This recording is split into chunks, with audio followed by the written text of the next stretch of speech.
ভর্তুকি যদি দিতে হয় দেশের কর্পোরেশনকে ভর্তুকি দিন, চিনি কলের জন্য বিদেশি বিনিয়োগের প্রয়োজন নেই।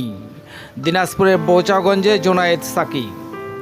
গণসংহতি আন্দোলনের প্রধান সমন্বয়কারী জোনায়েদ সাকি বলেছেন, অভ্যুত্থানে জনগণ অংশ নিয়েছে, দেশের ছাত্ররা আন্দোলন শুরু করেছে, ছাত্রদের ওপর গুলি করেছে, ছাত্ররা শাহাদাত বরণ করেছে।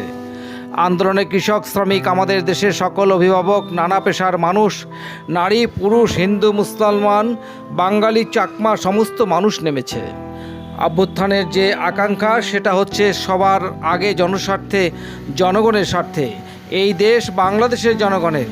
কতিপয় বড়লোক লুটেরা যারা এই দেশকে তাদের জমিদারি বানাতে চেয়েছিল, সেটার বিরুদ্ধে আমাদের সন্তানেরা শত শত হাজার হাজার জীবন দিয়ে নতুন ইতিহাস সৃষ্টি করেছে।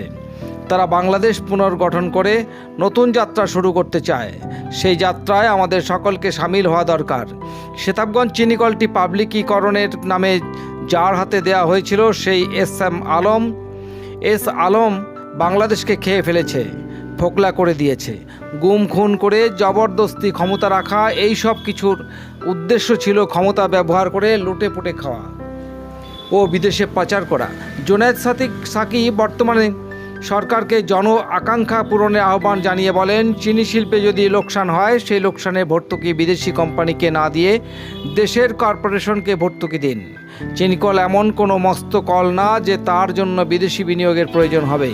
17 আগস্ট রবিবার বেলা 12টায় দিনাজপুরের সেতাবগঞ্জ শ্রমিক ইউনিয়ন কার্যালয়ে বর্তমান অন্তর্বর্তীকালীন সরকারের সিদ্ধান্ত অনুযায়ী প্রথম ধাপে সেতাবগঞ্জ চিনিকল ও শ্যামপুর চিনিকল চালুর জন্য বরাদ্দকৃত অর্থ অবিলম্বে ছাড় ও পরবর্তী ধাপে বন্ধ 4টি চিনিকলের দ্রুত সংস্কার কাজ চালুর দাবিতে ছাত্র, কৃষক, শ্রমিক, রাজনীতিবিদ সহ সর্বস্তরের জনতা সমাবেশে প্রধান অতিথির বক্তব্যে তিনি একথা বলেন।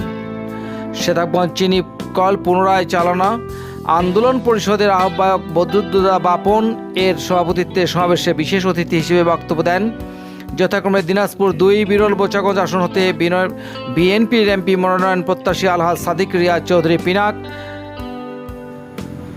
গণসংহতি আন্দোলনের কেন্দ্রীয় সম্পাদক মণ্ডলীর সদস্য বাচ্চু ভূঁইয়া, বাংলাদেশ কৃষক সমিতির রংপুর জেলা কমিটির সাধারণ সম্পাদক আলতাফ হোসেন, উপজেলা বিএনপির সাধারণ সম্পাদক শফিকুল আলম ও সাংগঠনিক সম্পাদক জামাল উদ্দিন ছাড়াও সমাবেশে উপজেলা ছাত্রদলের সদস্য সচিব রাজিউর রহমান ও স্বেচ্ছাসেবক দলের সদস্য সচিব উজ্জ্বল বক্তব্য রাখেন।